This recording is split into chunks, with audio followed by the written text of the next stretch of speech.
it's this legal arrangement where a grantor, which is the person who set up and established and maybe funded the trust, is giving the trustee control of certain assets, and they're supposed to be managed this way for future beneficiaries. That's simply put all it is.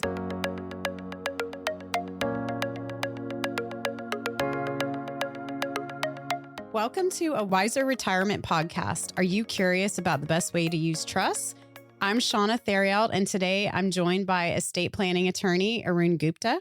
Each week, we bring you practical advice on retirement, investing, and planning for your financial future. Don't forget to subscribe to the podcast wherever you're listening. Let's get started.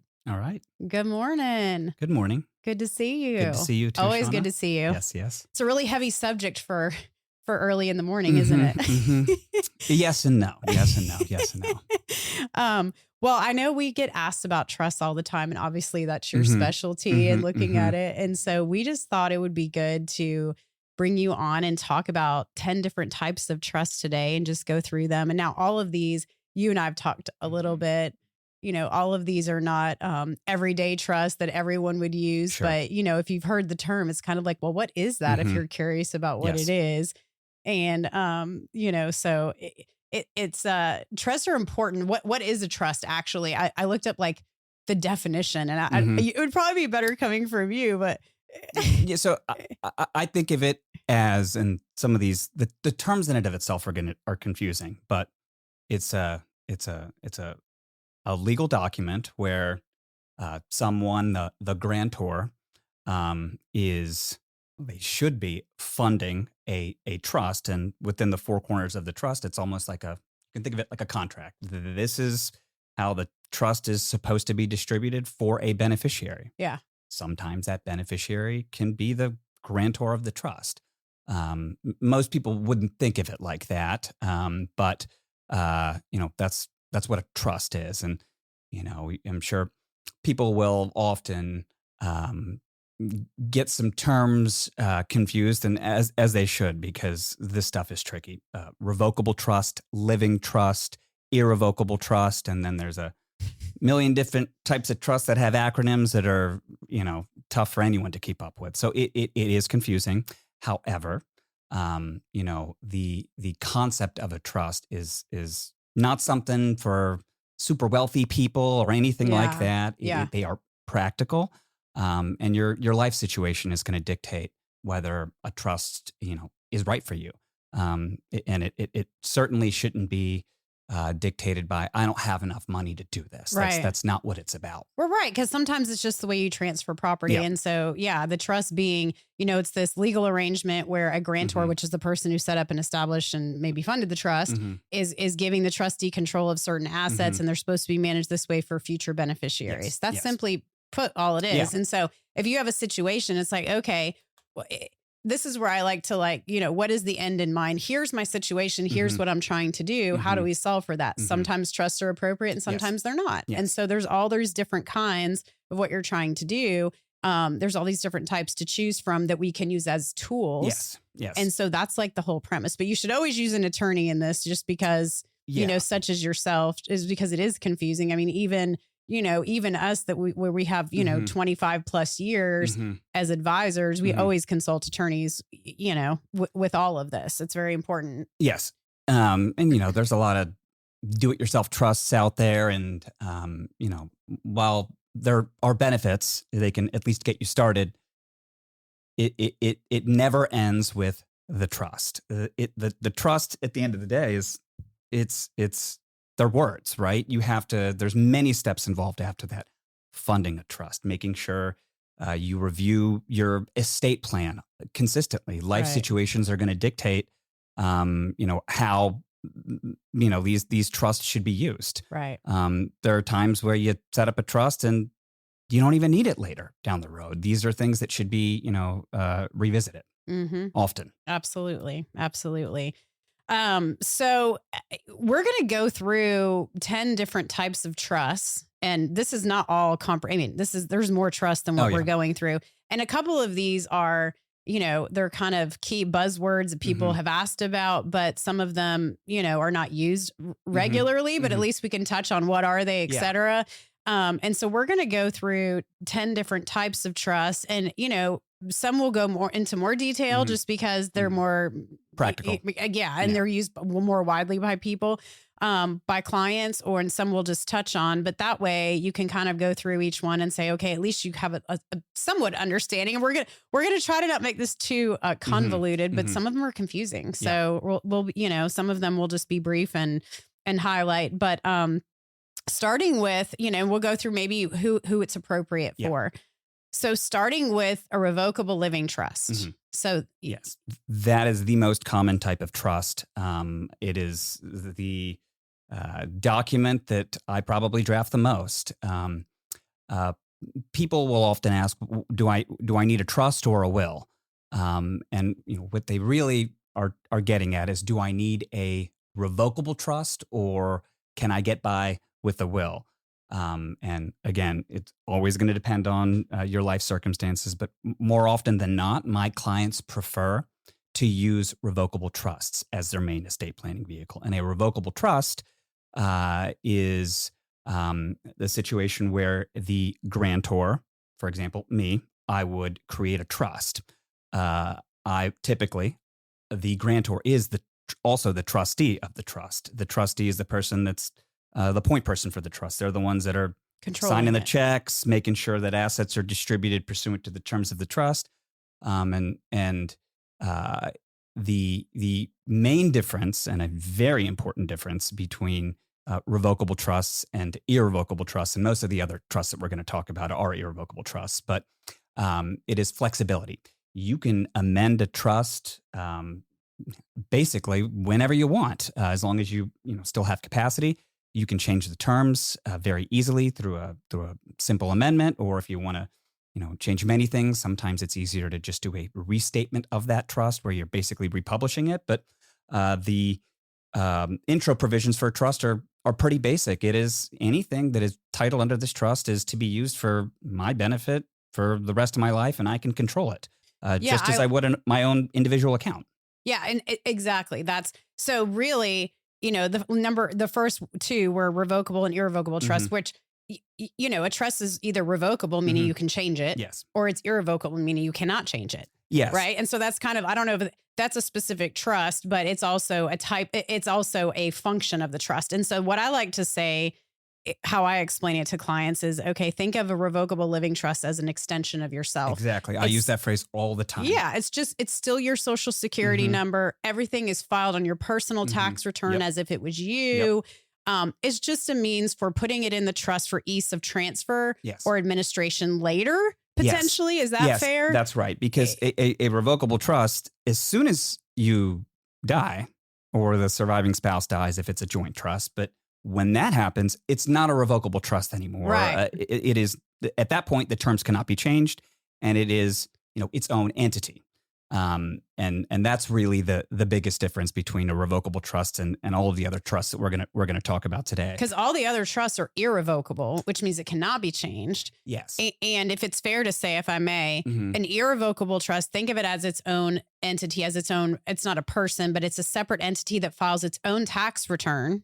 Generally speaking, but some of them don't. Some of them don't. Okay. Yes, some irrevocable trusts they'll file a tax return. The trust will file a tax return. Right. I mean, the trustee is still the person that's signing it, but there are certain types of trust that are called grantor trusts, where basically the person that is the grantor of the trust, they're still responsible for the tax consequences go to them. And you brought up the irrevocable trust cannot be changed.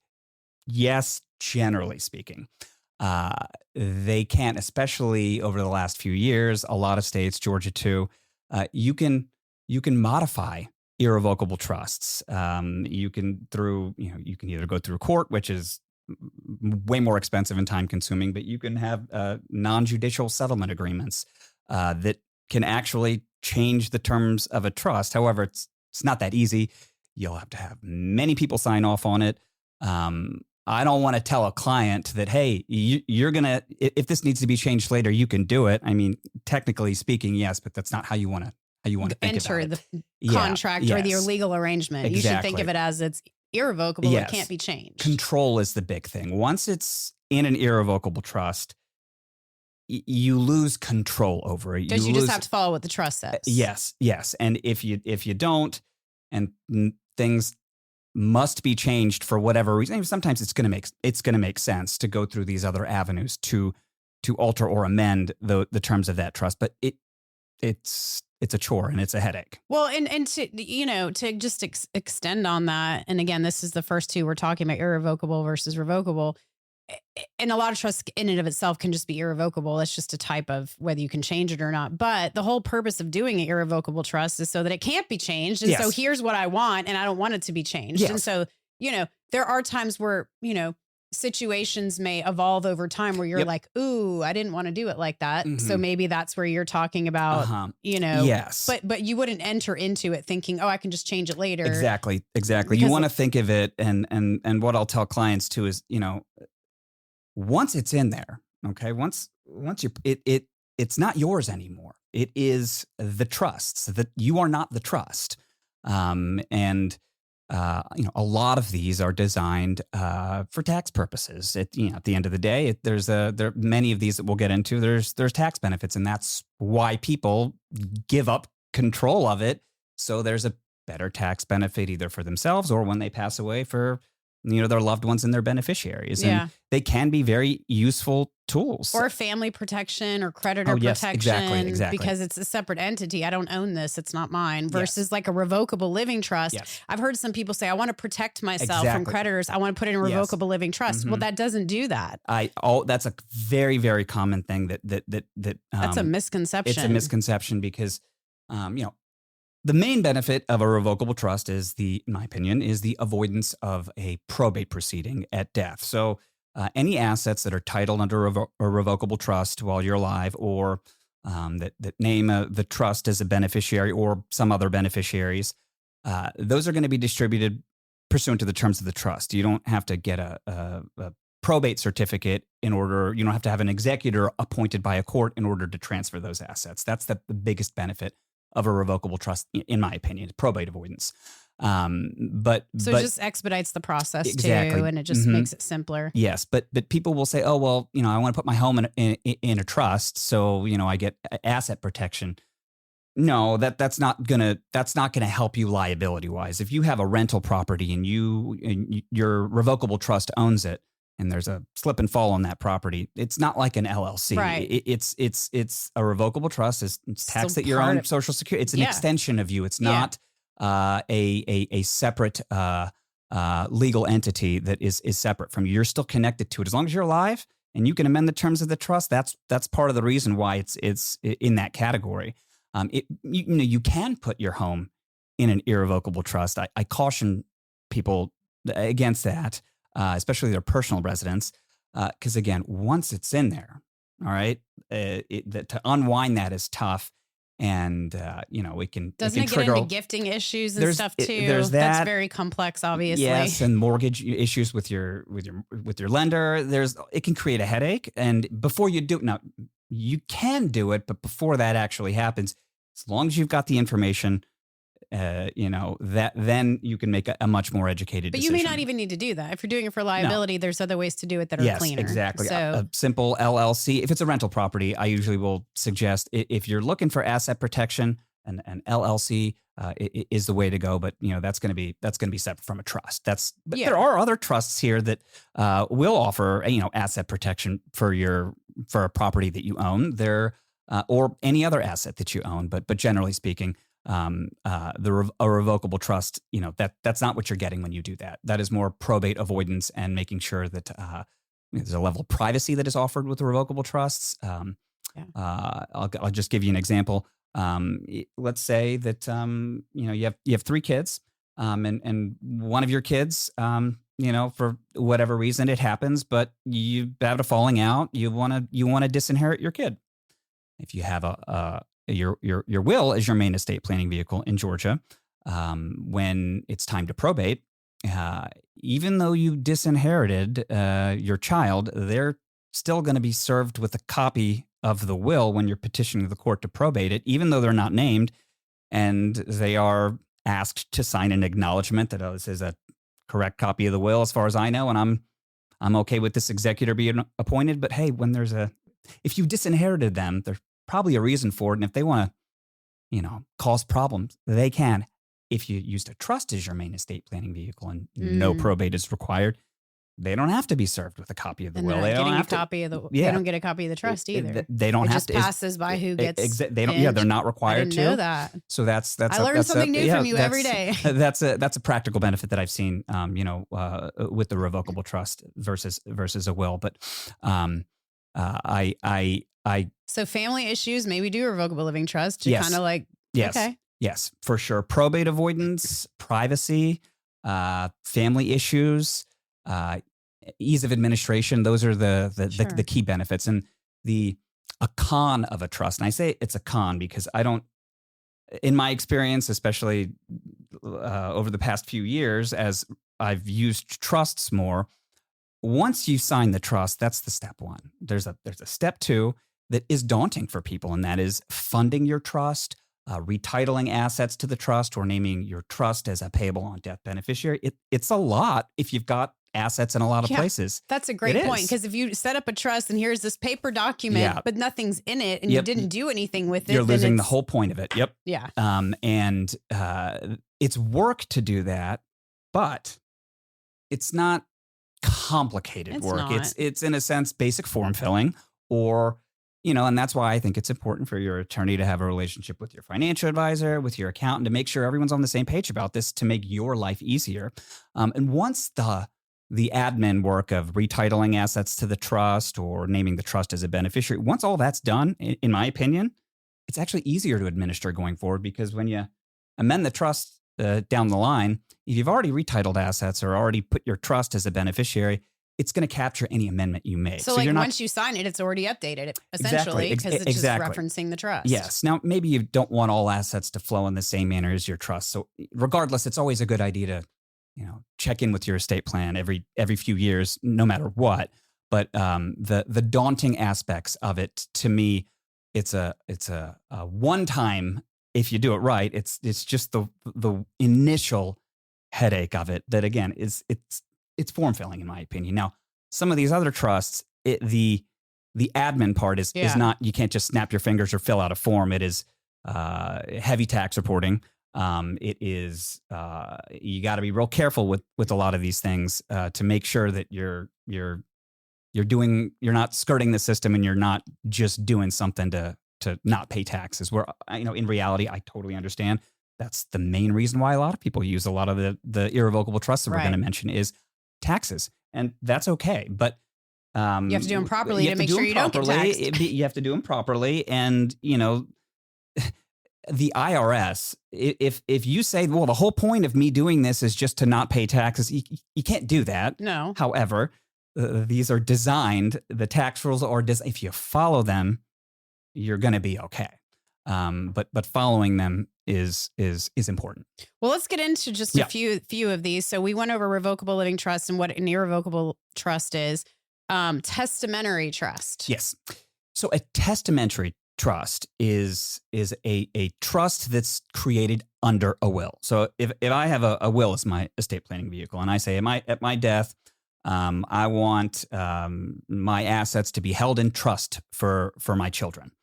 That's a testamentary trust. Which is very common. That's a very common language. Very, very Yes. common, because it's a trust that was created under your last will and testament. That's what a testamentary trust And is. technically, it doesn't exist until you die, Yes. and that's what triggers it. So the date of the trust is your date of death. Correct. Right? And so that's when it's actually formed. So it's referenced in your will, but it's not even alive yet. It's not created until you pass away. Exactly. It holds no real, you can't use it as collateral, for example. You can't say, oh, well, my parents set up a trust under the will, and it's not yours. They haven't died, and this trust is not funded. Right. It's words on paper, until there's an actual event. And technically, they could always change the will. And they just can like always you said. change it. Yes. Exactly. And that's another reason why you can't use it, as collateral. So that is just simply a trust that is created in your will when you pass away, often used for minor children. Yes. And then it would have a separate tax ID. Yes. It is irrevocable in nature. It cannot be changed. Yes. And then whatever's referenced in the will and talking about how that trust functions, that's the trust document. That is yes. And then it sets up a separate tax ID, files its own tax return, has a separate account. Yep. And then this is how it's administered, and it names a trustee, et cetera. Yep, exactly. Okay. So that's a testamentary trust, which is very common, that is referenced in your will. Yep. Okay. So the next trust we're going to talk about is a charitable remainder trust. Yes. Okay. So a charitable remainder trust, it basically is a document where you name it, combines charitable giving and tax benefits. Basically, you are getting you set up a trust where you get a fixed percentage of what you funded with the trust. Let's say 5% each year. And then, at your death, the remaining trust assets will either go to charities or beneficiaries, and then charities. And the main point, or not the main point, but one of the benefits of it is you get an immediate tax deduction, because it's calculated based on, hey, the charity is going to get something, so you're going to get a tax benefit, but it has to be funded. The trust has to, actually exist with assets for you to actually, get that tax benefit. So basically, you set up a trust, you put assets in there, you get a tax deduction for future value that's going to the trust, to the charity, but you get an income stream from it. You're still, and then it's out of your estate for estate tax calculations. Correct. So you basically, you lose control of this. It is now in a trust. You can get income You're from it. You're getting income. Yep. But then it's going to charity. So this would be good for, families that are philanthropic potentially, that have a lot of assets that they're not going to use during their lifetime, that they're eventually going to give to a charity, potentially. I think it's a good way to combo charitable giving and getting an immediate tax deduction. And getting an income stream. So it's not like you're just giving to a charity now, getting tax deduction, and you don't get anything from it. You get income from it, so you can have an income source during your lifetime. And then if you pass, maybe to family for a little while, but then eventually it goes to so it's a way to give assets, get an income from it, get a charitable deduction, and then it's out of your estate. But it also requires there's administration, right? Each year, you can't set it and forget it, right? It's at least annually, it's going to require, attention. Quick check-in. Have you thought about the legacy you'll leave behind? Download 7 Steps to Leave a Financial Legacy, a free guide from Wiser Wealth Management to learn more. It's not just about wealth. It's about leaving a lasting impact. Go to wiserinvestor.com/guides to download your free guide today. Now let's jump back into the episode. So these are the CRATs and the CRUTs, that if you've heard of those, and they're all part of a charitable remainder trust. One has like a fixed dollar amount annually that you get. One is a percentage that you get. But there's certain parameters, administration, you said, obviously, that you have to do during the year. It files a separate tax return. It has to, you have to calculate certain distributions to make sure that you're taking out enough, because there's a minimum. You have to take out at least 5% a year. Yes. So, in order for it to stay and still be called this type of trust. Correct. Yes. So there's certain IRS regulations you have to follow. So that takes administration and work. So, there's the immediate tax benefit, an possible estate tax benefit, and giving to charity. But the con, I would say, is you're giving up control, and it's constant administration. And then the assets are not going to go to the family in the end, obviously. Yes, so, it's correct. So that's, it's like some clients are like, well, I want to save money and I want to save taxes, or I want to, et cetera. But it's like, okay, even if you're, and I'm not saying you shouldn't be philanthropic, please hear my heart on that. I'm saying, but it's like, it's like, okay, I could give to charity and get a deduction, but I'm like, yes, but it's still reducing your estate. It's still going outside of the family. Yeah, of course. Which if that's your intent, great. And I'm not saying we shouldn't be philanthropic, obviously, but just know that if you're doing this for a tax benefit, you're also reducing overall what you're passing to your heirs. Correct. You are. So, it's like that just has to be considered. For sure. And a lot of time, if you're if your kids are well off, or there's the estate's large enough that there is enough, and this is, you're philanthropic, it may be just a good option. I agree. So the next kind of trust is a special needs trust. Yes. So a special needs trust is designed for assets to be, in a trust, protected, and to provide for a special needs beneficiary. Now, that definition there's a lot that goes into it, but in a nutshell, the idea of it is to provide for a special needs beneficiary, but at the same time, not having the value of those assets negatively affect the benefits that they would otherwise be receiving from the government. Right. So in a simple way to put it is basically, that's not their asset. That's the trust's asset. Even though they are the beneficiary, they don't have control over it. So it's not theirs, and it's going to affect if you just gave that asset to the beneficiary or put it in some other sort of vehicle, you may not be able to exclude those from the assets that you have to report to qualify for certain benefits that you receive. Right. So in other words, if I were just to leave this money outright to my child who is special needs, even a grown child, and they're getting state benefits, and anyone who has, well, I don't want to say that, but many people who have special needs in their family, they understand the income and the assets and the calculations that go into that. And if you don't, we have people that can help with that. But, it's, if you just give the assets outright to them, then they're going to have to use those assets first before they can get benefits. And so it's a nice complement to, they have the access to this. The trustee controls it. They can get money from it.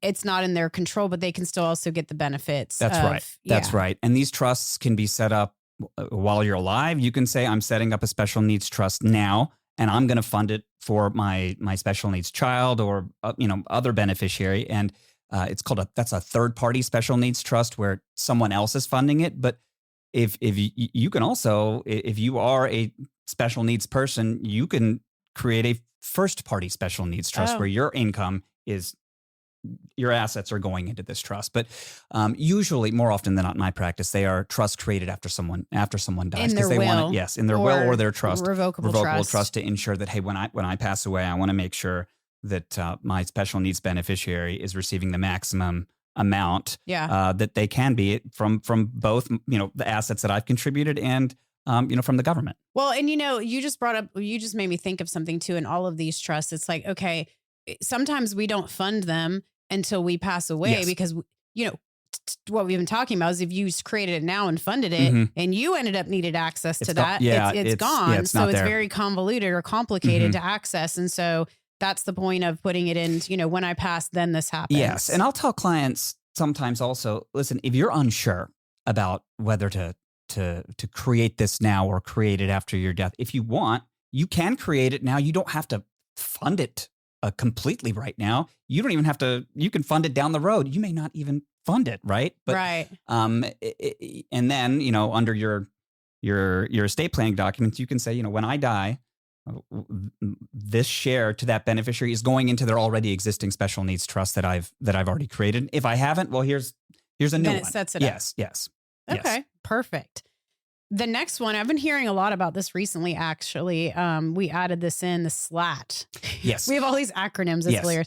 SLAT, which is? It's a spousal limited access trust.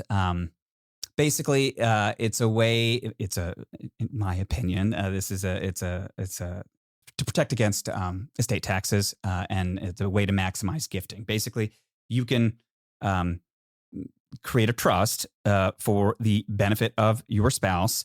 You designate a trustee. That trust is to be used for that spouse's health, education, maintenance, and support until for the rest of their life. And then when they pass away, it's distributed to whatever beneficiaries you have listed in there. Once you fund this trust with an asset, it is removed from your taxable estate. So you as the grantor? Yes. But is it still in your spouse's estate? No, it's in its separate trust. It's in a separate entity. Okay. Yes. And then it can grow estate tax free, because once it's out of your estate, it's no longer yours. Now, sometimes all I can hear is like divorce. Yeah, you know, I what if we get exactly. divorced? Oh, So now you got this trust set up, and it's for the benefit of my spouse usually that I'm divorcing. Usually, there's built-in provisions that address those. But Okay, yeah, good. obviously, it's going to be an issue, right? And then there's also, well, some spouses would say, well, why don't we just set up 2 of these? I'll do one for you, and you do one for me, and I'll be the trustee of yours, and you when we do the same, the IRS will say you can't have mirror spousal. Well, so you know, change it here, change it. There's a lot of these are gray areas, but usually it's an estate tax tool. Now, so really, we want to look at these if we have large estates. Yes, and yeah, I want to back up for a second here, and because we've been using the term estate tax a lot here. So right now, the estate tax exemption in the year 2025, if you die, you as an individual, you can pass a maximum of $14 million without your estate being subject to a tax per person. And anything over that amount is taxed at 40%. The estate would have to, within 9 months of your death, there would be an estate tax that would be owed. Now, 14 million is a lot bigger than what most people have, and it's been going up and up and up and up basically for the last 20, 25 years. Right. And 25 years ago, I think the exemption was $675,000. That's a completely different ballgame here. So a lot of these trusts that we're talking about right now, they're more relevant when the exemption is lower. That's not to dismiss them. Which they can change it in the future, but they haven't been going down. Right. I tell clients, listen, I can advise you as to what the law is right now, what is projected to be on the books, but I'm not going to sit here and tell you this is how it's going to be forever. Congress can change their minds whenever they want. Now, I don't think they will for a while, especially that's what the trend is, but I don't know what this world is going to be like in 10 years. I mean, you go back 10 years and you were to tell people this is the landscape of the political world, they would be shocked. Right. Right. So, you know, these are good tool. Having the information is the most important part. Right. And then you can see whether it's right for you. Right. So, I mean, I think with that would be something, you know, a lot of these special needs trusts, no, I mean, that's not necessarily for anybody over the exemption. That's just if you're protecting benefit. But something like a SLAT, that's like, I need to get assets out of my estate, but it grow out of my estate because I have large assets or assets that are going to grow. Yeah. You know, maybe you're going to get future inheritances. Mm-hmm. There's other things to take into consideration. Yes. You know, just for, you know, the average, probably not needed to be used for that. Yes. So we hear this a lot and ask about it a lot. The generation skipping trust, you know, what it is and what it's for. So that figure that I said, the $14 million figure right now. So there's another tax. It's called the generation skipping transfer tax. If you give a grandchild, for example, and you're skipping over you're their basically parent. skipping over their parent. Maybe your idea is, hey, listen, if I give it to them, then my kid's not going to have to pay. You know, it's because I'm skipping them, right? Now, well, the government. Right. So if your child, let's say your child is already very well financially endowed, you're like, okay, then I won't give them my assets, which then further messes up their estate tax problem, if you will. And so I'm going to skip them and go to my grandchild. Yes, but you can't do that. Well, there's a certain, now the exemption is unified. Basically, you've got the same amount is exempt from this generation skipping transfer tax. If you give something to someone that is 2 generations younger than you, or I think it's 26 and a half years younger than you, that is considered a skip. A skip. So, and a lot of trusts have built in GST tax provisions in there that give the trustee the authority to split a trust from a GST exempt to non-exempt. I know this gets a little heavy on the terms, but they're tools to explore in order to save taxes. So there is a trust that you can set up to be able to preserve wealth across multiple generations, and it may have the language that allows it. It doesn't come into play with the language has to be there, right? If you give a child the authority to pay off their creditors or give it to then it's not going to be exempt, right? So all of the fine language needs to be in there. So just know that if you're giving substantial assets or wanting to give substantial and assets to a grandchild, then maybe you need to look at this option potentially, Sure. or just Yes. talk to an attorney about Yeah, it. I talk they to would it. bring Yes, it up, exactly. probably. I would. Yes, exactly. I think they can be tools that you can use, but having the knowledge is the key to all of this and understanding it. So the next one is Qualified Personal Residence Trust, which is CUPERT. That's CUPERT, what we call yes. it, a CUPERT, Yes. QPRT. Yes. So these are trusts. Let's say you have a vacation home. You can gift your vacation home to this trust, and the gift that you give, let's say it's a $1 million vacation home that you have, and you gift it to this trust. Even though you gave $1 million gift, okay, the trust is going to say it's going to be for a term, and then at the end of the term, the home is going to be owned by the beneficiaries. Let's say your children. Let's say it's a 20-year term. You've given a $1 million gift to the Trust. to the trust. However, for IRS purposes, that gift is going to be heavily discounted because you have given up control over. There's certain market. You've given up certain things to reduce the value of that. So, for example, let's just say the IRS with these formulas, you'll report it as a $500,000 gift. So really, you've given $1 million gift, but it's only reported at $500,000. Meaning on your gift tax return, On your that gift then tax return. reduces. This is very complex. You have 14 million today that you can pass estate tax free. You just reduced it by 500,000. 13.5, but really you gave $1 million asset away, Right. and it's going to grow. Hopefully, it's going to grow and grow and grow. Right. And so then that And then could it's have been going worth, to the heirs, and then it's- which is yes. probably where to go anyway. Yes. And then you can still live there after the term. You'd be paying rent to your kids if they're the beneficiaries. So I mean, there's you can still use it, but you don't own it anymore. And then there's some other negative consequences. The step up in basis. If I leave something to somebody, then they inherit it at the value of it on my date of death.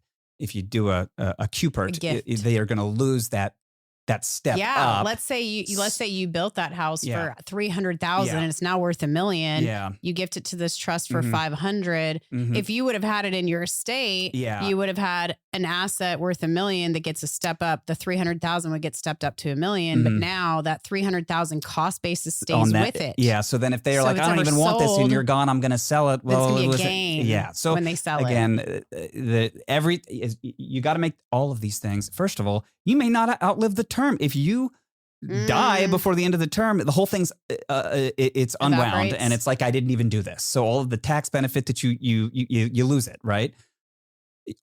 As with anything, you have the info, and you got to give your best guess as to if I think this is going to be right for me. And you could put So half is of it in a this- 5-year term and half of it in a 20-year term if you want to kind of hedge that. your bet. So the last couple of trusts we're going to talk about is the first one is a grantor retained annuity trust. That's again reducing estate taxes. Yeah, it's basically it's somewhat similar to the concept in a charitable remainder trust where you're getting an income stream, for a set amount of time, and then at the end of that term, then the assets would go to the beneficiaries that you listed. For a CUPERT, So it's not going to a charity though. No, it's no, going it's to not. beneficiaries you Yes, listed. yes. So the idea is you can put something maybe like an asset that's going to grow. Yes, exactly. Get it out of your state. Yes, You yep. can get an income from it. Correct. And then it's going to pass the beneficiaries outside of your state. Correct. Basically, the CUPERT that we were talking about earlier, if you sell the home while it's in a CUPERT, it basically turns into a GRAT. It turns because then it becomes another asset that's treated like an annuity. Got it. You're getting the income stream, and then it passes to an immediate gift tax benefit that you're getting a discounted gift. Got it. So that's what that is. And then the last one is a life insurance trust, also known Yes. as an ILIT, because it's an irrevocable life insurance Correct. trust. Yes. I've seen a Yeah. lot of these in my career. Yes. Because the estate tax, to your point, was Mhm. really low. The state tax exemption, that 14 million we have now, was really, really low 28 years ago when I Mhm. started in the Mhm. industry. It That's was right. less than $1 million. That's right. And a lot of times, the proceeds from a life insurance policy, that counts towards your estate. Many people don't think about this when they think of their net worth. I mean, it's not your net worth, but for estate tax purposes, your taxable estate is going to count the proceeds of a life So insurance if you policy. pass away and you have $1 million in life insurance, that's going to be counted towards the 14 million, Correct. is what you're saying. Correct. So a way to get that out of your estate, you can create an irrevocable trust. It's called a life insurance trust. That the trust is the owner and the beneficiary of that policy. Of the policy on you. Yes. So in the case of yes. Yes. And the benefit is you're reducing the value of your taxable estate because those proceeds are kept out of your estate. Now, a con to this is there's administration that is required. There are these things you may have heard called crummy letters, and it's called crummy from a court case. But basically, you have to give notice to the beneficiaries that they have a right to withdraw a present gift. It's administration that is required. So basically what is set up, it's really strange. I've seen these, but it's very strange. So it's like you have this trust and it's titled as a trust, and you have an account that's in the name of the trust. And the premium payments for the life insurance go in there each year. Yep. They have to sit there for a certain period of time. The crummy letters go to the beneficiaries and say, hey, we just made a gift because those premium payments to that future beneficiary goes towards their annual gift exclusion. So it's like, okay, I just made a gift. You have the right to withdraw it if you want. You don't want them to. And then obviously, you pay the premium through that account to the life insurance each year. So that's the way that and so every year you have to do this, where you have to fund the trust to then pay the premium payments and then send the notices, not in that order. Send the notices first and then pay the premiums. So, and you have to keep these letters. Yeah, you have to. It's good to keep them in your records, because if there's ever an audit, then having that, you don't have to sweat it, right? If you don't have them, it's going to create a bigger headache. But you could imagine years ago when the exemption was only $1 million. Oh, that's why. So many people had $1 million, and then you'd have life insurance on top of that. And it's like, okay, well then if we set up this irrevocable life insurance trust, and then the life insurance policy gets paid there, then it's not included in my estate tax calculation. But since the exemption's so high now, they're not used very much. I haven't set one up in years. Not as much as they used to before. I think one of the reasons why they, in addition to the immediate, estate tax protection that you get from it, is a lot of these irrevocable trusts, you're giving up control, right? But for a life insurance proceed, you're not really thinking about it like that, because it doesn't exist when you're alive, right? The benefit doesn't. So in a way, what am I really giving up control of? I'm not giving up, but again, it's do you know what I've seen before? I've seen where you have a family that, someone, maybe like the parents set this up and it's for the benefit of the children later. And then they're spending down all of their assets because they're living longer, right? Which, so they're spending down a lot of their assets. They may have this life insurance trust that's going to be funded and paid out. Well, then maybe one of the kids went astray. So it's kind of like, well, we don't want to leave them as a beneficiary. You can't undo that whole thing. You can, but it's a messy. Yes, exactly. I was going to say it's unwinding a lot of the only thing where these trusts, where a revocable living trust, very, very flexible. Changing almost anything else that we've talked about in any of these other trust vehicles, it's while it may be easier now than it was a few years ago, it's still time, money, stress. Yeah. So really, before you fund them is when you have to really make sure that you know what you're doing. Creating these trusts, you're never done once you create the trust. You have to fund, maintain, always check in. So these are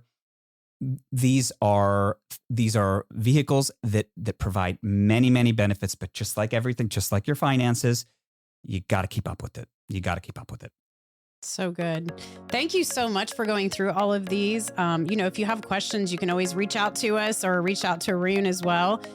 We have some other podcasts referenced in the show notes. Episode 295, What Happens If You Die Without a Will. I think you and I did that one, actually. Episode 279, What Should Parents of Children with Disabilities Know About Estate Planning? Episode 233, How Second Marriages and Blended Families Impact Estate Planning. We have a couple other education videos in there. And then, of course, we have a link to your website if you want to reach out to Arun. He's extremely knowledgeable, does, free consultations just to talk about a situation or see if something's a good fit for you. But thank you for coming again. I'm sure we'll have you again. It's always a pleasure working with you. Thanks for listening to today's episode. If you're interested in learning more about Wiser Wealth Management or would like to schedule a consultation to meet with our fiduciary financial advisors, you can do so by going to wiserinvestor.com or by clicking the link in the episode notes. We'll see you next week. Thanks for listening to a Wiser Retirement podcast. We hope you enjoyed today's episode. Make sure to subscribe wherever you're listening. That way you don't miss any new episodes. We'd also appreciate if you could leave a rating and review. If you have any questions about anything that was discussed today, head to wiserinvestor.com and reach out. This podcast is strictly for informational purposes only and is not to be considered as investment advice or solicitation to buy or sell any financial products, securities, digital assets, or any other investment vehicles, or a basis to make any financial decisions. Wiser Wealth Management Incorporated is a registered investor advisor with the SEC. The host and/or guests may personally own securities, digital assets, or other investment vehicles mentioned on this podcast. Neither the host nor guests of the show are compensated for their participation, and no referral fees are paid to or received by any host or guest for clients, listeners, or similar interests. Investments involve risk, and unless otherwise stated, are not guaranteed. Be sure to first consult with a qualified financial advisor, tax professional, insurance professional, and/or legal professional before implementing any strategy discussed herein. Past performance is not indicative of future performance.